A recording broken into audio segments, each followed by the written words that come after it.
জালকাঠি মালিক সমিতি শ্রমিক ইউনিয়ন আমাদের 6টা রোডে গাড়ি চলাচল বন্ধ করে দিয়েছে। আমাদের গাড়িগুড়ি নিয়ে যাওয়ার সময় যাইতে লইছে শ্রমিকের অনেক হুমকি দিতেছে এবং মারধরের কথা বলছে। জালকাঠি 1 নম্বর জালকাঠি, 2 নম্বর ভান্ডারিয়া রোড, 3 নম্বরে মঠবাড়িয়া, 4 নম্বরে পাথরগাড়া, 5 নম্বর পিরিজপুর রোড এবং 6 নম্বর খুলনা রোডে আমাদের গাড়ি যাইতে দেয় না এবং অনেক হুমকি দুমকি দিতেছে। ঘটনা হচ্ছে ওই অটোর লাগে একটু খুরসা ঘটনার কারণে এই অটো আর জালকাঠি শ্রমিকের সাথে একটু ঘটনা করছে, এই কারণে তারা এই বন্ধ করে দিতেছে। তারা আমাদেরকে যাইতে দিতেছে না।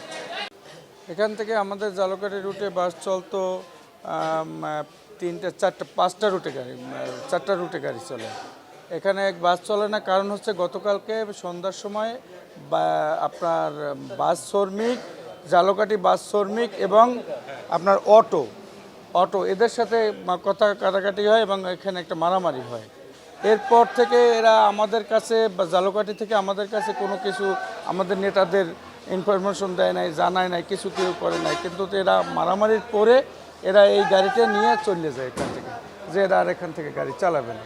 কিন্তু কিসের জন্য, কি হয়েছে কি না হয়েছে, এগুলা কিছুই আমাদেরকে অবগত করে নাই। তো ধর্মঘট তো আমরা করিনি, ওরা করছে, ওরা জালকাঠির স্টাফ। আমরা কথাবার্তা চলতেছে এদের সাথে, বিকেলের মধ্যেই বসাবসি হবে এবং বিকেলের মধ্যে এটা ক্লিয়ার হয়ে যাবে। আমার নাম সোহাগ হাওলাদার, সাধারণ সম্পাদক রূপতলী বাস টার্মিনাল।